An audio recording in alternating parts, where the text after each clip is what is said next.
it's me, your girl, Trina. Check it out. This message is for parents and teachers. Parents, I think that we need to make sure that we know what's going on with our kids at school. And teachers, I think you need to know that as parents, we're going to know what's going on with our kids at school. The deal is this. I'm going to tell you a story. It's third day of school. Third day of school, let me back it up. I work at the transportation department, okay? And so when kids get off the bus, we have a little daycare set aside. And my sister, two of them, actually worked the little kid room. And so the kids get off the bus, they go next door, and they hang out over there and they play games and things till all the drivers come in and get off the bus and get the kids and go home. And it was the third day of school. I walked over next door to check on my boy. And I walked in and I seen notice that he was sitting at the table, had his head down, kind of a little pouty, didn't seem like himself.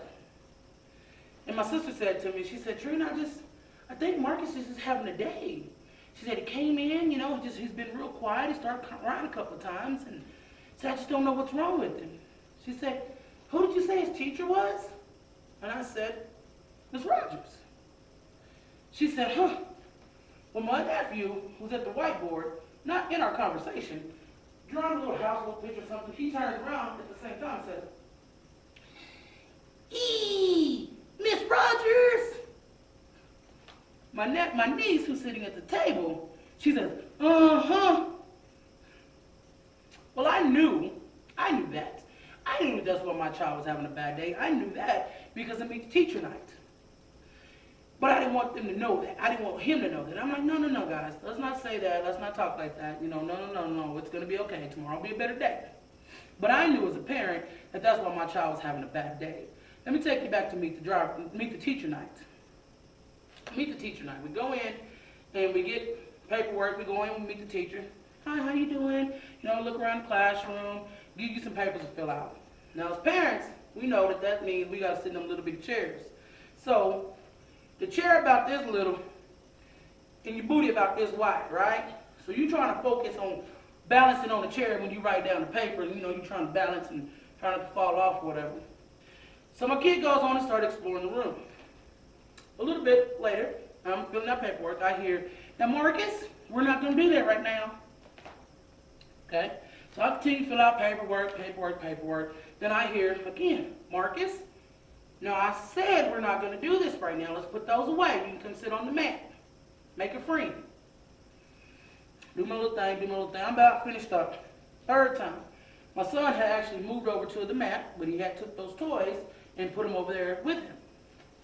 So she walked over to him, and actually she was getting on to him at the time that I turned to look to see what he was doing. So she walked over and she stood over and she said, now Marcus, I said we're not going to do that right now. I knew that that's why my child was having a bad day on the third day of school. I knew that. See, take it back. Let me take it back a few years. I've been in kindergarten.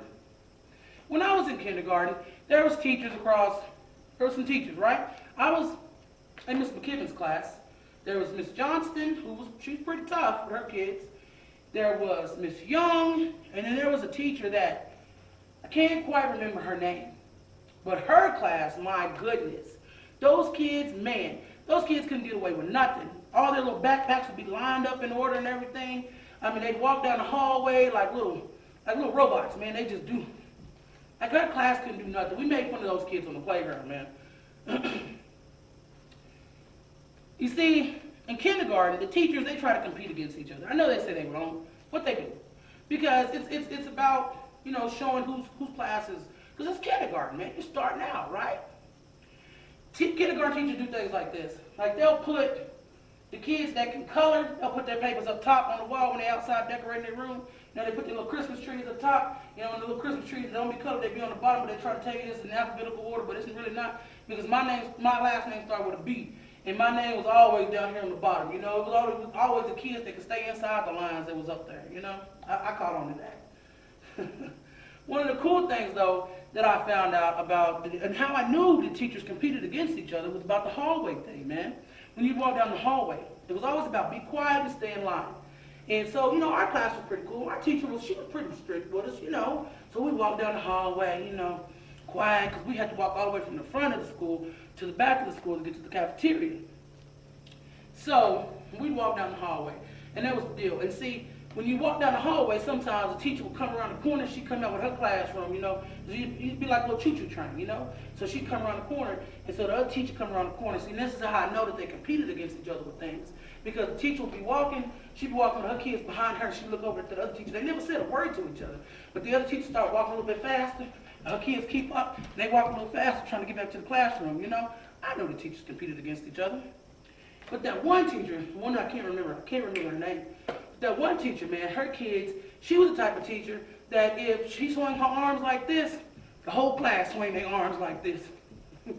She was the type of teacher where, because you know, in kindergarten, you know, you be pushing each other and making noises and stop, don't push me, stop, This teacher, if she ever heard anything like that, man, all she had to do was turn around and look at the kids. She never had to say a word. And she was so cool that she never skipped a beat.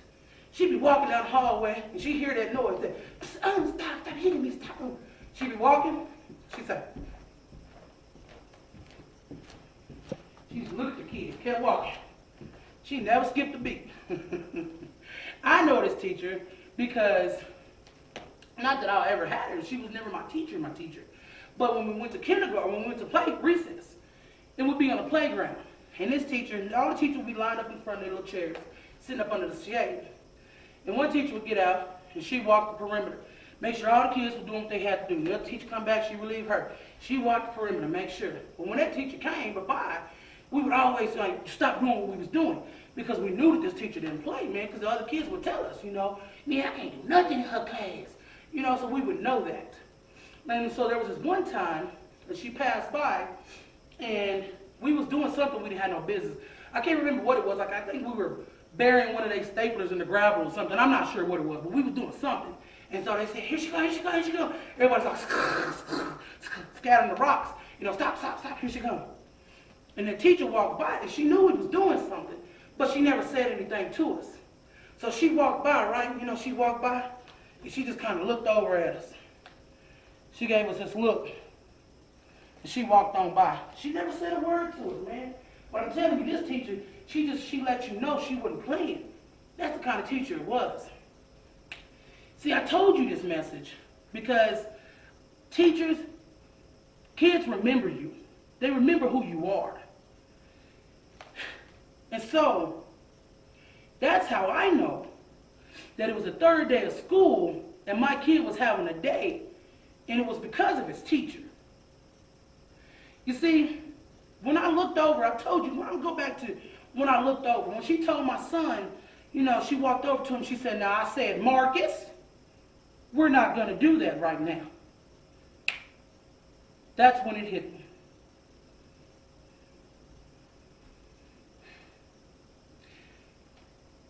The teacher across the hall, the one that I couldn't remember her name, Miss Rogers! That's who it was. It was Miss Rogers. Man, my kid had Miss Rogers. He had that teacher that was a disciplinarian. Man, that was my kid. He was in the class now, man. And so I knew that when I walked in and my kid was sitting there, he was all pouty or whatever, I knew. I was like, boy, I know you in trouble. Because Miss Rogers don't play. She didn't play with the kids. You see, it wasn't a bad thing that the kids were like that way, because the one thing that the kids had that I didn't mention, because I told you they had order, and they had to be lined up, and the backpacks had to be this. The one thing I didn't tell you is the kids had to have respect. Those kids were the most respectful kids out of the whole kindergarten bunch, because she demanded respect. She was a disciplinarian. And so when I looked over at her, it was that look. It was that same look. I was like, oh, I had that look one time in kindergarten too. That's Miss Rogers. That's who my kid has this year, man. And I'm just so thankful. I'm so grateful because you know what? As a parent, I know that sometimes I slack in different areas. And it's just cool to have somebody on the same length as you. Same way, you know, you want to get your kids straightened out. Because you know what, parents? We can say all day long that our kids don't do anything. No, my kid didn't hit your kid. Your kid hit my kid first. Kids do things. And they need structure. And they need somebody who's going to line them out and do that right. And that starts with kindergarten. And I'm just so thankful that my kid has Miss Rogers. So it wasn't a bad everything that my boy was having today. No, because my boy, he a little right. He like to do what he want to do when he want to do it. And all that right there is Miss Rogers set him straight for the day. So he wasn't sad. He wasn't, I don't like my teacher. No, your teacher told you how to do it, and you didn't want to do it. You see, Miss Rogers was the teacher, man. And I think that is just so cool, so totally awesome that he has Miss Rogers, because that's what Marky needs. He needs somebody that's going to give him some straight instructions, some discipline, and that's going to help him. And see, now I get to partner with Miss Rogers, and we get to raise my kids together. I think that's awesome. I think it's cool. Parents, I think this. We need to go back and ask ourselves, what are we teaching our children? Because you see, it starts at home, and it goes on to school. If we're teaching them respect and things like that, dude, do you understand what we could do in life together with our kids? You partner with teachers, you partner with the bus drivers, you partner with people, and you get on that same wavelength. Your kids will be amazing. I just want to say a big thank you to Miss Rogers. A big thank you to the West Wind Tigers. You guys rock. Thank you so much. I love you, Miss Rogers.